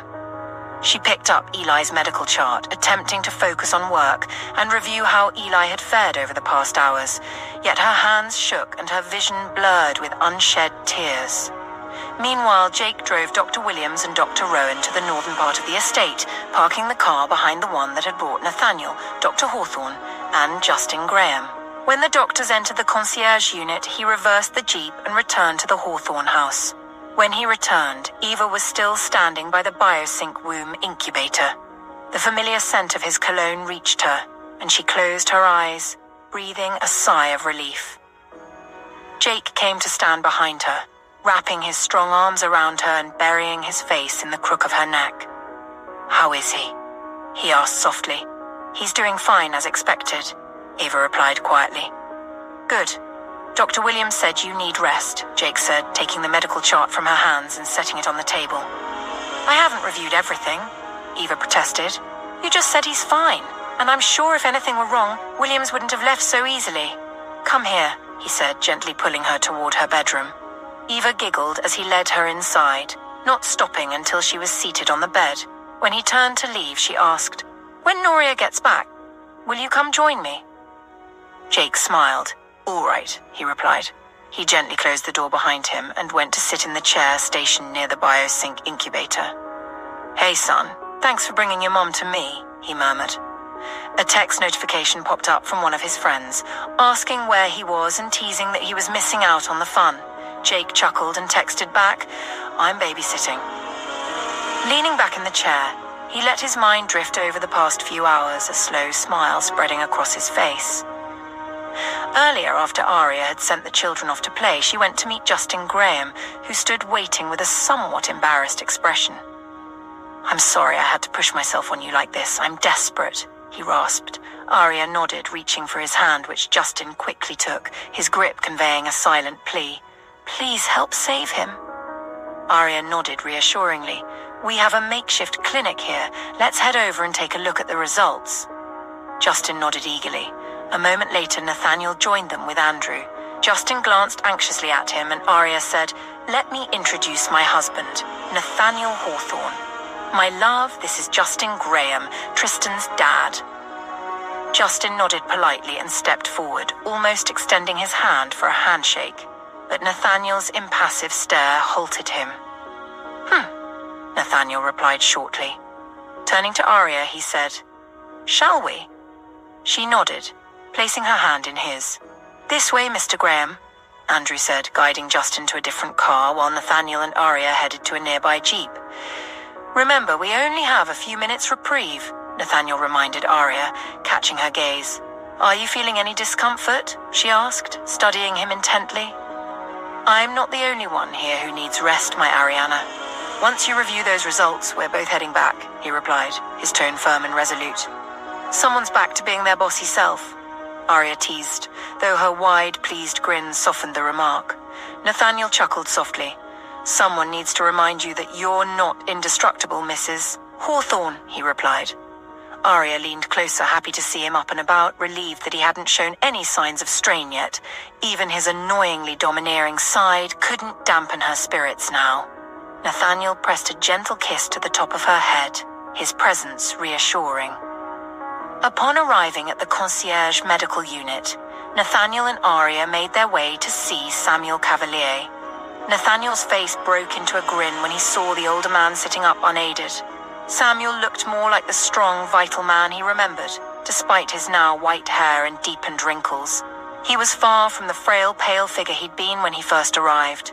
To Nathaniel, this felt like the perfect outcome after months of turmoil. He did wonder, however, what Samuel would do now, with his legacy dismantled. "Well, look who's finally decided to visit," Samuel teased. "It's nice to see you too, Uncle Sam," Nathaniel replied warmly. Aria moved closer, taking Samuel's hand and giving him a smile as Nathaniel settled into a chair by the bed. "How are the little ones?" Samuel asked Aria, a fond smile crossing his face. "They're doing well. Thanks for asking. And how are you feeling?" she asked, returning his smile. "It's good to hear the babies are fine. You had this one pretty shaken up," Samuel replied, gesturing to Nathaniel, who chuckled at the comment. "And I'm fine, thanks to both you and my little Nate," he added in a voice lined with gratitude. "I'm glad to hear that," Nathaniel said. "I looked over your reports. I think you're clear to visit Sean for the holidays if you'd like," he said, holding the older man's gaze. "You can go anywhere you want," Aria added, "but you'll need to return for regular checkups. We need to keep a close eye to avoid any surprises." Samuel nodded. "Then I should visit Sean and an old friend in Chicago," he replied, a gleam of mischief in his eyes. Nathaniel's expression sharpened at that. Samuel caught the look and quickly added, "Relax, Nate. I'm not planning on getting into any trouble." Nathaniel gave him a wry scowl. "I'll hold you to that," he replied, earning a chuckle from Samuel. "Help me give Sean a call. Tell him to come pick me up," Samuel requested, and Nathaniel nodded.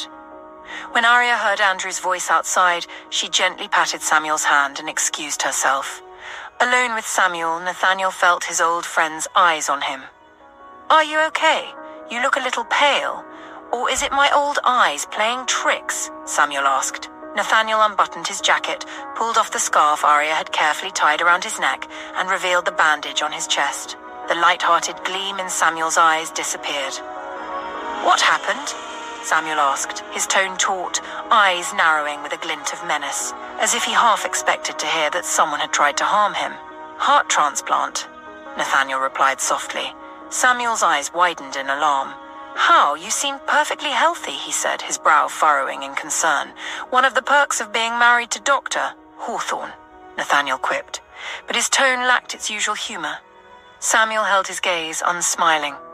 "Are you going to be all right?" he probed, giving him a wary look. Nathaniel nodded. I am now, he responded with firm assurance. Good, Samuel said, his voice gruff. Let's keep it that way, all right? I've lost enough this damn year. His words made Nathaniel's heart tighten in his chest. On the other side of the concierge unit, behind a privacy shield, Aria stood beside Andrew, sorting through the test and scan results Justin Graham had brought. She spread them across a side table, studying each one closely, from the first detection of the tumor to the most recent scan.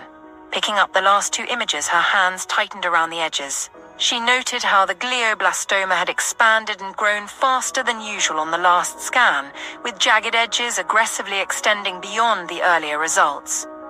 When was his last scan taken? She asked, keeping her tone even despite the worry simmering beneath the surface. A week ago at your hospital back home, Justin replied, running a trembling hand through his hair. Only a week? Aria thought, dismayed, quickly lowering her gaze to hide her reaction.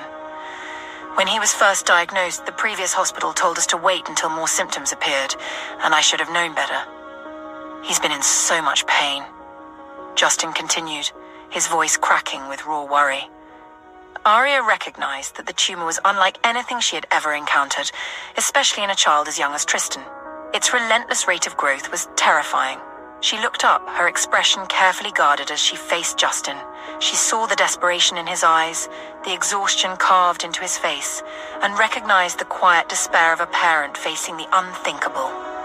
Standing in the entryway, Nathaniel observed Aria's guarded look, noting the faint furrow in her brow. His sharp gaze told him that something was seriously wrong, though she was trying to mask it. Justin stepped forward, locking onto her gaze, his voice trembling with desperation. Do you think you can take it out before it kills my son? Please, Aria. Aria understood the urgency of the situation, but was careful not to add to his distress. We need Tristan here, Justin. I need to redo the brain scan so we can make an informed decision, she said, her voice calm but carrying an unmistakable note of authority. Turning to Andrew, she added, Now please. Sir. Andrew met her gaze and, reading the seriousness in her eyes, understood immediately. Poor kid, he thought. Andrew, could you also call in Dr. Rowan, Dr. Williams, Dr. Sterling, Dr. Hart, and Anita? She asked, maintaining her calm tone, though Andrew picked up on the underlying urgency. Right away, he replied, heading toward the exit. As Aria's eyes met Nathaniel's, he beckoned her over. She excused herself and moved to join him. Meanwhile, as Andrew neared the entryway, Dr. Rowan and Dr. Williams happened to stroll inside. What's this? You two have telepathic abilities now? Andrew joked. Dr. Williams chuckled. Jake said there was an emergency. How bad is it? Dr. Hawthorne wanted all the doctors on the estate, including our resident pediatrician, Andrew replied. Rowan's brows furrowed as he caught the gravity in Andrew's statement. That's serious, he murmured, already moving briskly. Dr. Williams followed suit, and once outside, Andrew called in the cavalry. Back at the Hawthorne building, Evangeline was still reveling in the private moment she had shared with Jake when the door opened, and he peered in. Is Noria back already? She asked, sitting up. It felt too soon, and as she darted her gaze to the clock on the bedside table, she realized only a few minutes had passed. No, but she's on her way. Dr. Hawthorne needs you at the concierge medical unit. Remember the boy from earlier? He said, urgency lacing his voice. Yes, Evangeline replied, already climbing out of bed and hurrying to throw on some clothes. I think his case is critical, he added. Okay, Evangeline murmured, quickly scanning the room for anything she might need before rushing to the door and forgetting to grab a jacket. Jake steadied her by gripping her shoulders and dashed back inside to fetch her a jacket, peering intently into her beautiful eyes as he helped her put it on. He couldn't help noticing that she was trembling. A frown slowly creased his brow.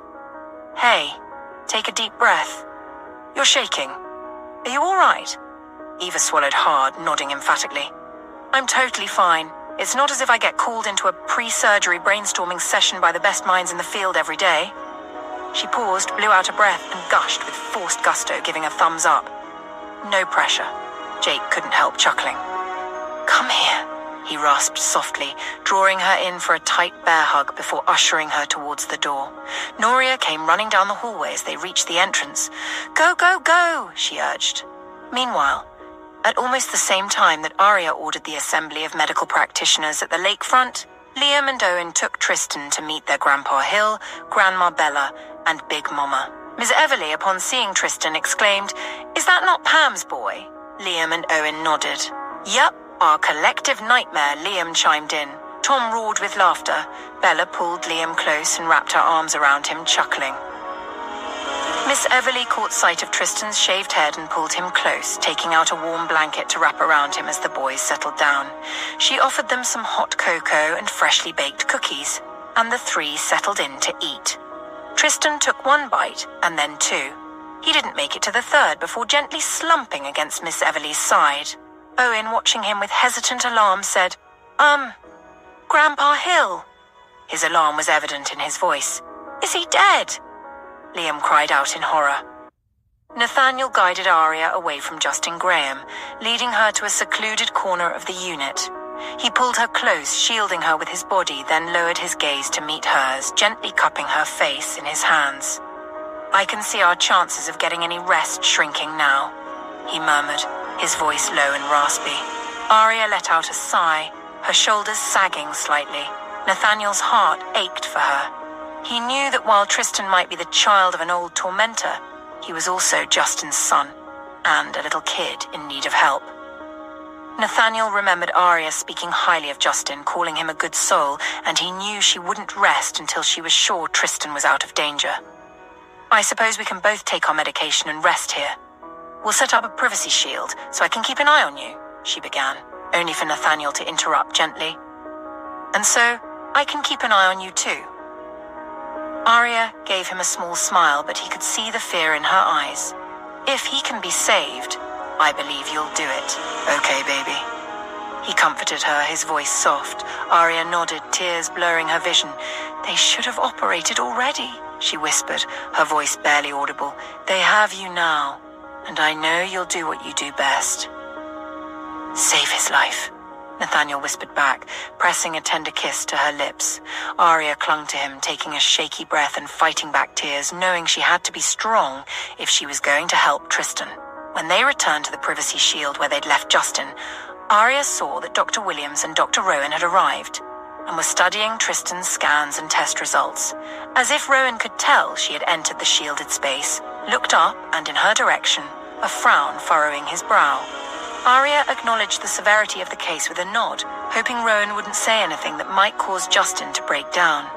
She could see Justin was barely holding back his emotions, his anxious gaze darting between the doctors. Just then, Arya's phone rang.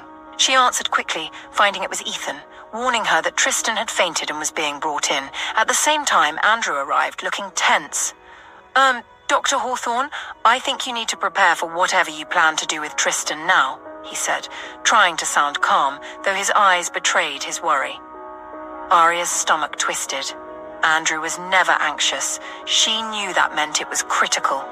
"Oh, God," Justin Graham exclaimed, raising his hands to his head in utter despair.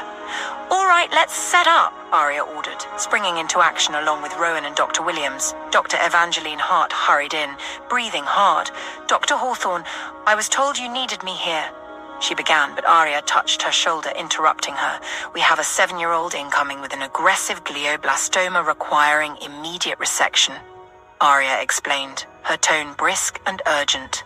Without missing a beat, she gestured toward a station in the unit.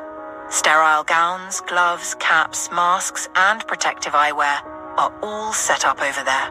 Wash up, scrub in, and join us. Every available hand is needed. "Yes, ma'am," Evangeline replied and hurried away. Dr. Sterling rushed in next, and Arya simply gestured toward Dr. Hart, directing her to do the same. Claire hurried over to join Evangeline and whispered, "What did I miss?" Evangeline quickly repeated Dr. Hawthorne's instructions, and Dr. Sterling nodded along as she began changing. Earlier, Claire and Charles had since left the lakefront to go to his apartment, lost in their own world and oblivious to the situation, until the sound of Charles's phone ringing had startled them awake. Groggily, Charles had answered the call, only to bolt upright in alarm. The message was clear. They needed to get to the concierge medical unit immediately. Charles had gone very quiet, and Claire sensed his concern as he drove them to the unit in tense silence. He hadn't said much to her until they arrived, quickly hurrying her out of the car and into the building. Only when he spotted Mr. Hawthorne did she hear him release a loud sigh of relief, and Claire deduced then that he had feared Nathaniel Hawthorne might be in a crisis. "Mr. Graham?" Nathaniel called, catching Justin's attention as he stood there, looking lost. "You should step out of their way," he added. Justin nodded and took a step back. "No, come with me," Nathaniel ordered. Justin hesitated, then hurried after him as Nathaniel led him to a corner of the unit with a seat, gesturing for Justin to sit down. As Andrew moved to pull a privacy shield around their space, Justin broke down in tears. "He's dead, isn't he? That's why you don't want me to stay over there," he sobbed, overcome with despair. "Please don't make my wife more stressed than she already is," Nathaniel replied firmly. "If you believe in any higher power, pray to it. I understand how you must feel, but crying and distracting the doctors won't help." Justin nodded, sitting down, then anxiously standing up again before finally sitting back down. Andrew pulled in a bed and, turning to Nathaniel, said, "Boss, please, you need to sit." Nathaniel nodded, carefully easing himself onto the bed. He paused after sitting, checking for any signs of discomfort or strain, then took a long, steady breath. There was no pain except for the incision cut on his chest. He let out a sigh, slowly lowered his head to the pillow, and raised his legs onto the bed, crossing them at the ankle as he lay flat, gazing at the canopy ceiling. "You must really want to kick my ass sometimes, Andrew. Here you are, stuck with me while everyone else is having fun at the bonfire," Nathaniel said, needing to talk to distract himself from the possibility of a 7-year-old dying that morning. Andrew chuckled. "Remember what they say about no rest for the wicked?" he remarked, just as Tom Hill hurried in, carrying Tristan Graham's limp body accompanied by Anita. Liam and Owen ran in behind them, escaping Miss Bella, Miss Everly, and Dawn, who followed closely after. Andrew quickly moved to pick up Liam and Owen, comforting them as they both burst into tears. "Uncle Andrew," Liam cried, wrapping his arms around Andrew's neck. "We don't want him to die," Owen added, his voice breaking as he sobbed. It's okay, buddy, I've got you two," Andrew murmured as he held them, carrying both boys over to Nathaniel. When they saw their dad, their crying grew louder. "Daddy," they cried in unison. "Oh, come here, sons, come here," Nathaniel said gently, opening his arms. Andrew lowered the boys carefully on either side of their father, and they each wrapped an arm around his neck. "It's okay, you know your mum. She'll do her very best to save your friend, okay?" Nathaniel reassured them softly. "She will save him," Liam said with quiet determination. "Yes, son, she will," Nathaniel echoed, slowly stroking their hair. Justin Graham, who had been sitting with his head bowed in anxious prayer, overheard and trembled with tears. Just a moment earlier, Charles, who had stepped out after ushering Claire inside, noticed Jake sitting in his car and tapped on the side window. Jake gestured for him to come in, and Charles walked around to slip onto the passenger seat. "Do you have any idea of what's going on in there? Andrew almost gave me a heart attack with his damn vague call," Charles asked, reclining the seat for comfort. "Remember that kid from Sylvan Ridge, the one who was bullying the twins with his mother, Pamela Harrison?" Jake said. "Yeah?" Charles replied noncommittally. "He's got a tumor," Jake said, explaining the situation. "Damn, that's terrible," Charles muttered. Shortly afterward, they saw Lewis's car pull up in front of the unit entrance, and Tom Hill stepped out carrying a boy. "Shit!" Jake and Charles cursed simultaneously. They both got out immediately when they saw Liam and Owen along with Dawn, Anita, Miss Bella, and Miss Everly following them inside. Inside the unit, Anita hurried over to change into scrubs as Aria beckoned to Tom Hill to place Tristan on the operating table. The older man hurried forward, gently setting Tristan's small, limp body on the cold, sterile surface. His eyes briefly met Aria's before he stepped back, allowing the doctors to swoop in.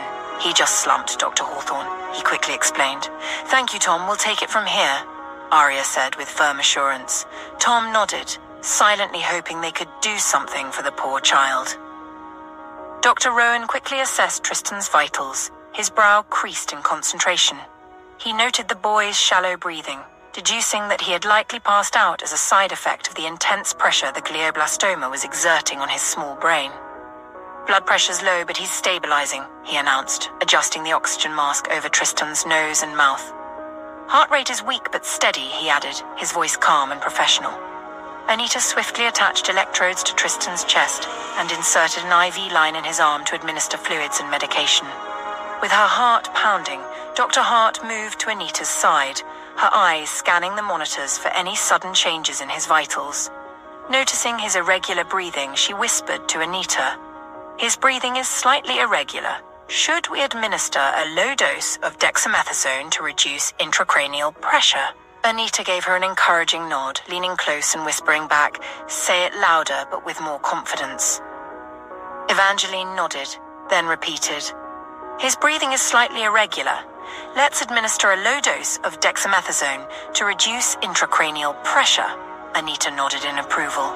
"Good call, Dr. Hart," Arya said. Evangeline took a calming breath as Anita deftly prepared the syringe, then gently injected the medication into Tristan's IV line.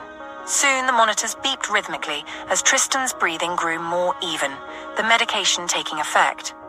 Dr. Sterling stood close to Dr. Hawthorne, ready to offer any extra assistance she might need, while Dr. Williams reviewed Tristan's latest MRI scans on the lightbox, carefully marking the area where the glioblastoma was lodged. "The patient has a large glioblastoma in the left temporal lobe," Dr. Williams reported, tracing the tumor's outline. "We'll need to access the brain through the temporal bone to minimize the risk of damage to other areas." Arya took a steadying breath and glanced at Dr. Rowan, silently confirming if he was ready. He gave her a reassuring nod. Already scrubbed, they donned sterile gloves, masks, and caps, stepping into position on either side of Tristan's head. Anita handed Arya the scalpel, and she deftly made the initial incision, exposing the skull beneath. Blood vessels were carefully cauterized, and Dr. Rowan applied gentle suction to clear the area. "Bone saw," Arya called, and Anita passed it to her.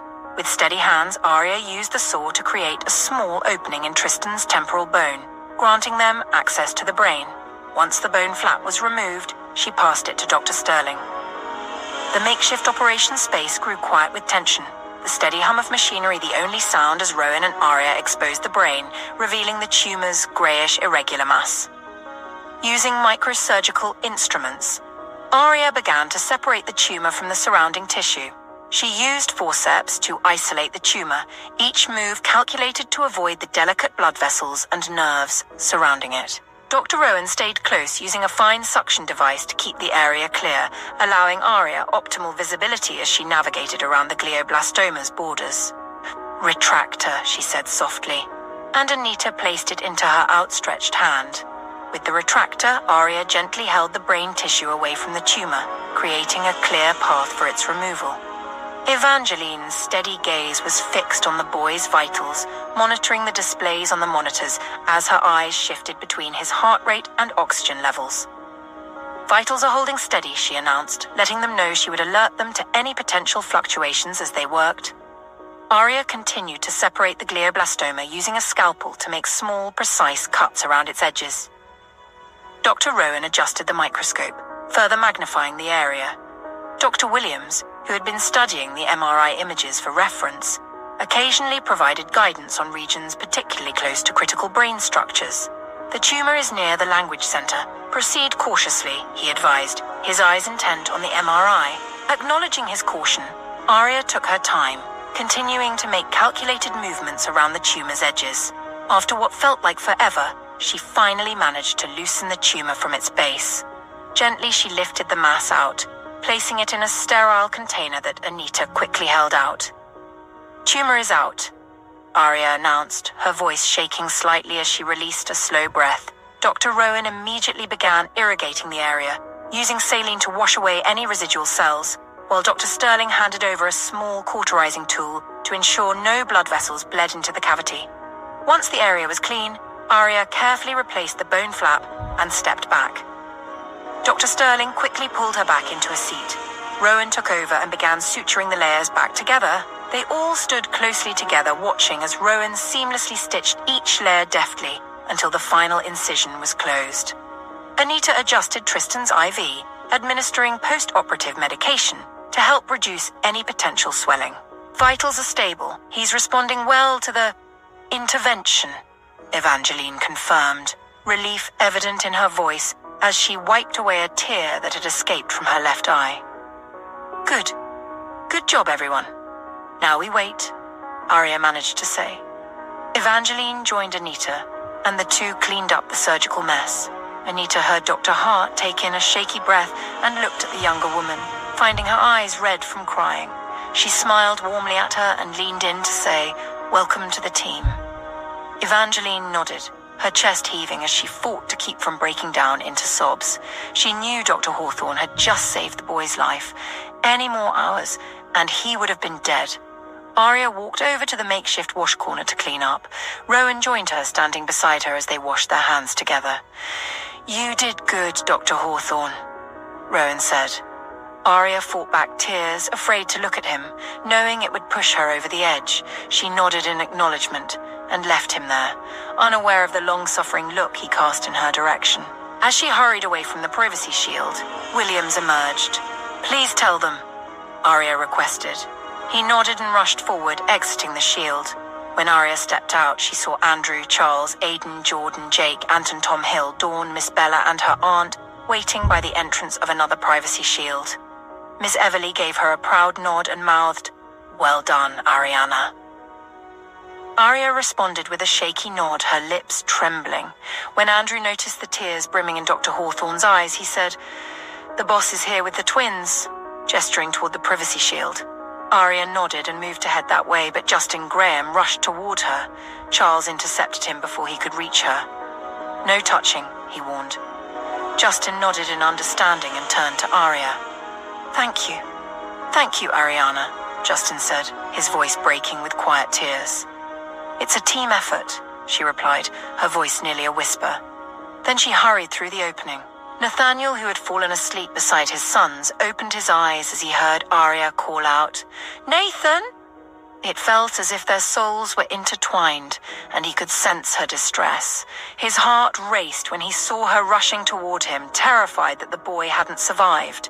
But Andrew entered right behind her with Jake. As soon as Nathaniel caught Andrew's eye, he gave a thumbs up, reassuring Nathaniel that the boy was okay. It dawned on him that Arya had been terrified of losing the boy and was seeking comfort.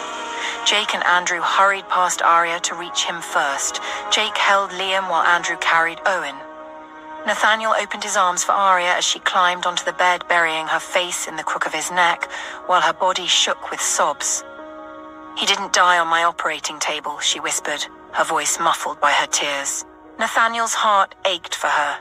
He pressed soft kisses over her face, gently tilting her chin up until her lips were accessible to him.